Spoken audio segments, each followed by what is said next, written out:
Baik, Itu terima mungkin, kasih Bang Basam. Ya, saya melanjut dulu ke Bu Azizah ini.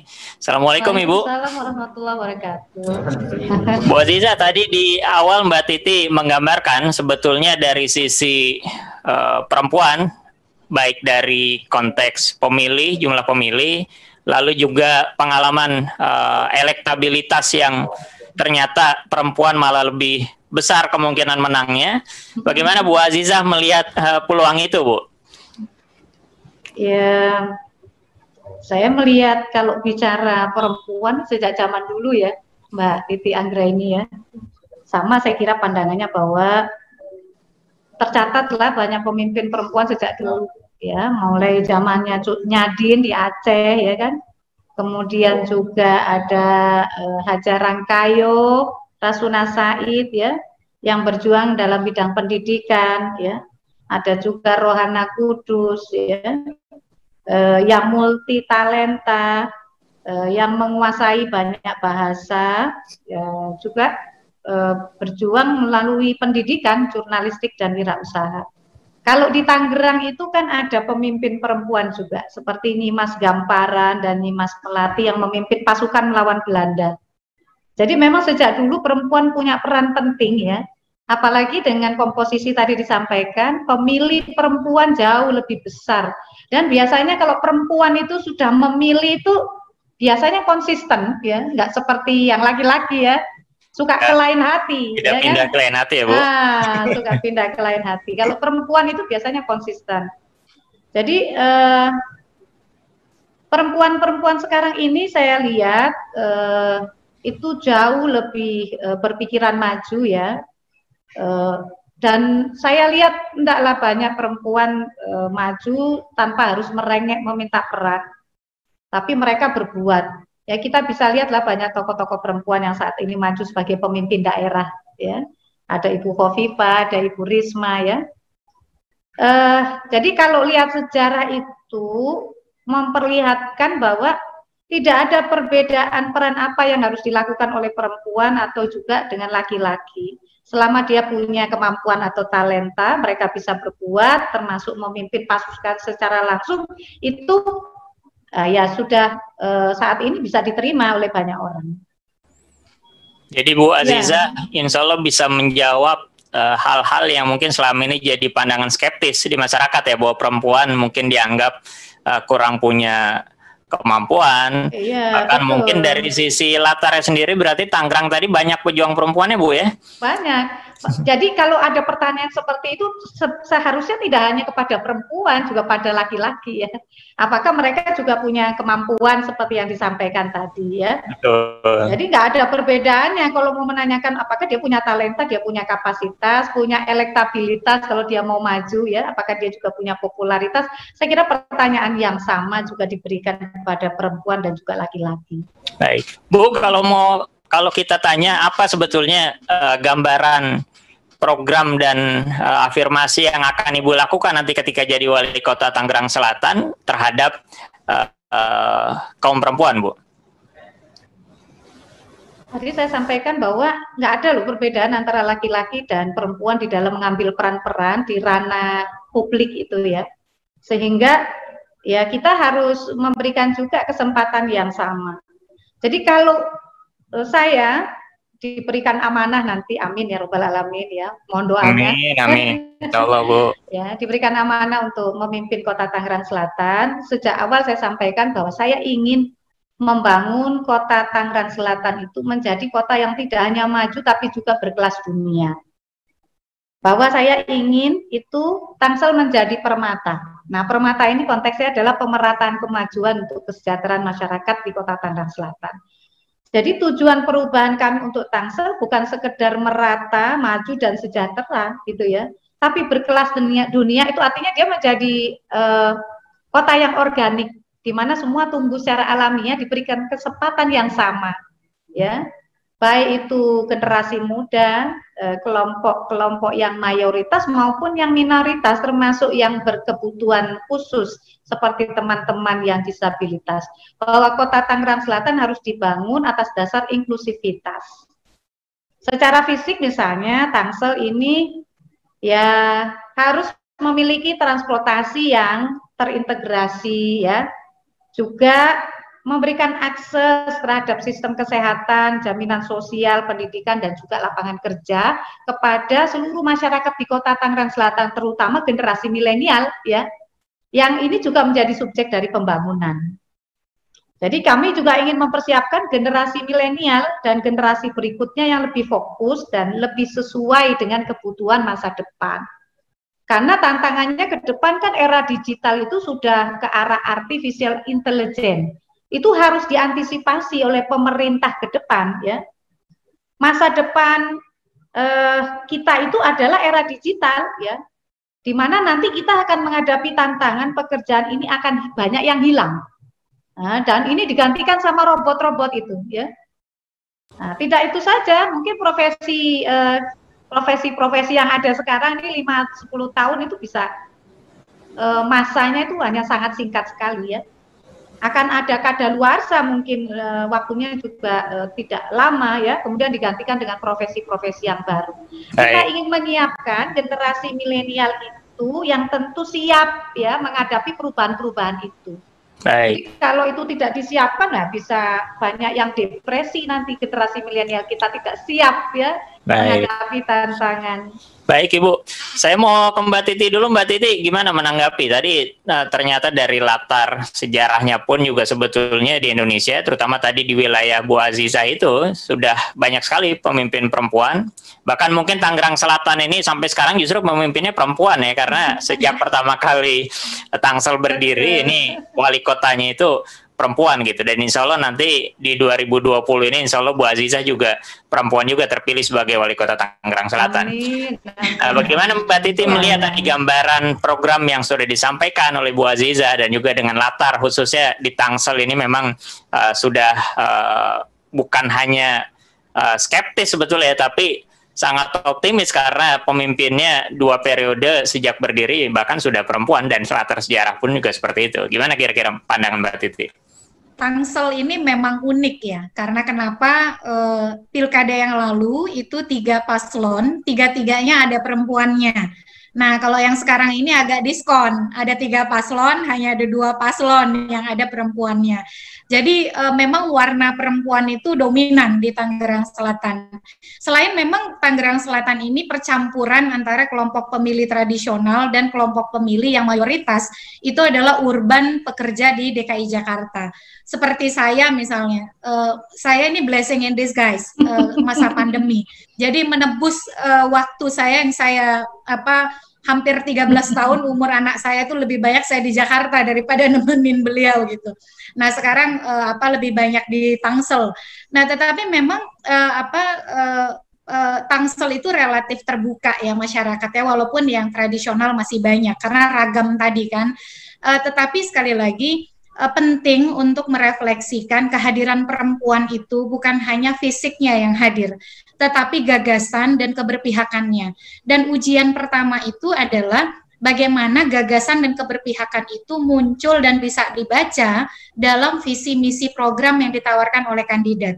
Ini yang sebenarnya jadi tantangan kandidat perempuan Bu Aziza, karena memang dari riset kami Mas Ai di Pilkada 2015 misalnya Bu Aziza, itu ternyata dari calon perempuan yang kami bedah visi misi programnya itu hanya 17% yang punya program berorientasi pada perempuan dan anak. Jadi ini tidak serta-merta juga realita di pilkada kita. Kalau ada bacalon perempuan, dia punya keberpihakan programatik pada perempuan. Nah ini yang mungkin harus jadi evaluasi dan refleksi, karena proses pencalonan juga sedang berlangsung, untuk kita timbang-timbang lagi nih Bu Nur Aziza, apakah misalnya visi misi program yang ditawarkan itu sudah cukup berorientasi pada keberpihakan terhadap perempuan dan anak, karena memang kebutuhan proteksi, perlindungan, penguatan perempuan dan anak itu tidak bisa diwakilkan, karena relatif perempuan tuh lebih paham apa yang menjadi kebutuhan perempuan, ada kebutuhan khas begitu ya, dan harapannya kehadiran perempuan itu bisa mengartikulasikan itu dengan baik, karena percayalah kalau kita bisa menyelesaikan persoalan-persoalan perempuan, maka sebenarnya sebenarnya kita bisa menyelesaikan persoalan kita bernegara. Contoh, kenapa angka kematian ibu dan bayi itu tinggi? Ternyata kalau dianalisis, oh karena rumah sakitnya itu jauh, atau karena infrastrukturnya jelek. Nah, ini kan menjadi menarik ya untuk membedah dan mengkorelasikannya dengan pendekatan yang lebih komprehensif. Bukan berarti saya mau bilang bahwa Pak Basam tidak punya juga keberpihakan ya, sama begitu. Saya suka tadi bahasanya adalah bagaimana berorientasi pada pembangunan yang inklusif. Karena kalau pendekatannya inklusif berarti tidak ada yang akan ditinggalkan. Tinggal kemudian membangun diskursus yang bisa menarasikan ini dengan baik dan bisa ditangkap dengan jelas oleh masyarakat kita sehingga tidak ada distorsi antara semangat yang didorong dengan penerimaan dari masyarakat. Begitu Mas Ai. Baik, terima kasih Mbak Titi.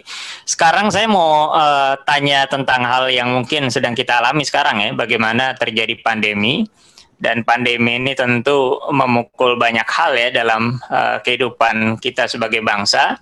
Baik itu dari sisi ekonomi, dari sisi bahkan mungkin dari sisi yang selama ini ternyata banyak diberitakan, ada angka perceraian misalnya karena memang tuntutan ekonomi dan sebagainya, atau bahkan mungkin tingkat depresi juga semakin tinggi, dan juga mungkin kalau terkait milenial dan juga para anak bangsa kita, banyak terkendala dari sisi pembelajaran dan sebagainya karena frekuensi untuk tatap muka dan sebagainya ternyata belum bisa memungkinkan untuk saat-saat pandemi seperti sekarang, terutama mungkin di daerah-daerah yang masuk dalam zona merah dan sebagainya.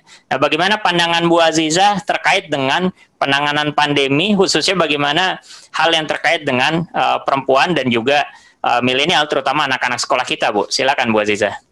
Ya, terima kasih. Persoalan pandemi COVID ini kan persoalan kita bersama. Bukan hanya Indonesia, tapi juga dunia. Dampaknya pasti terasa ya, terutama ibu-ibu ya, karena kan anak-anak belajar secara daring. Nah, ini memang perlu ada upaya untuk memilah persoalannya ya, karena ini persoalan utamanya adalah pandemi COVID-nya ini ya, pandemi COVID. Nah, kemudian akibatnya adalah ya ekonomi ya dan yang lainnya. Sehingga sebetulnya concern kita bagaimana persoalan pandemi COVID ini bisa kita atasi dulu ya. Kita atasi dulu agar mata rantai ini betul-betul terputus ya, sehingga tidak kemudian melebarkan zona-zona merah itu ya, semakin banyak zona merah. Sesungguhnya ya harapannya ini ada upaya kita bersama secara bergotong royong ya, karena ini kan persoalan bersama. Harus ada solidaritas dalam skala besar menurut saya di antara kita, terutama para perempuan, karena pasti dampaknya itu terasa sekali dari segi ekonomi ya. Mereka tentu secara penghasilan ini mengalami persoalan tersendiri. Sehingga upaya pemerintah atau kita semua untuk mengurangi beban itu menjadi satu hal yang sangat penting. Oleh karena itu kita juga ada program-program pada masa kita mengkomunikasikan gagasan-gagasan ini kepada masyarakat. Salah satunya, ini yang sederhana aja ya, kami coba ajak bersama para ibu-ibu gerakan tanam dan makan kelor. Nah ini sederhana sebetulnya ya. Bagaimana mengedukasi ibu-ibu di rumah untuk membangun derajat ya, meningkatkan derajat kesehatan dalam keluarga dengan mengkonsumsi tanaman rakyat. Itu kan mudah, kebetulan di Kota Tangerang Selatan ini banyak tanamannya loh Mbak Titi, kelor ini banyak, dan ini manfaatnya besar sekali. Nah ini yang kita ajak untuk mengkomunikasikan gagasan kita yang lain, sambil juga kita mengajak mereka untuk lebih peduli terhadap lingkungan.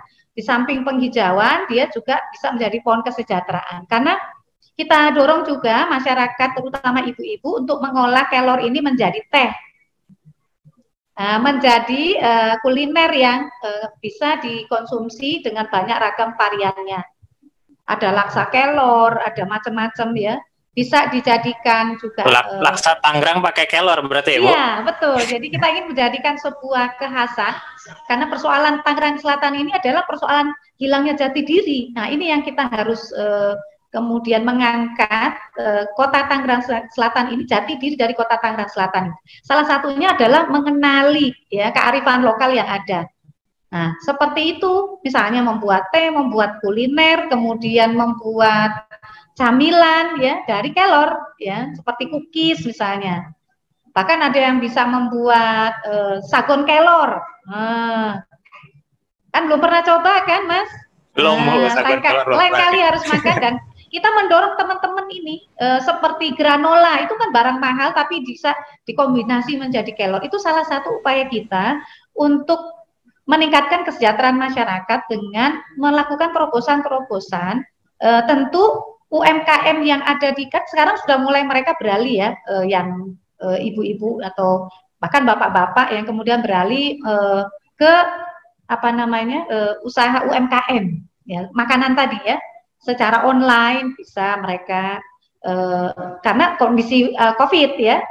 Sehingga kita dorong mereka untuk menciptakan terobosan-terobosan dan inovasi-inovasi. Bahkan kami ingin nanti membuat festival kelor, ya, festival kelor di kota Tangerang Selatan itu. Itu salah satunya. Lalu mengedukasi mereka bahwa persoalan kesehatan perempuan dan juga anak itu harus dibangun tidak hanya di hilir, di puskesmas atau tapi di hulu.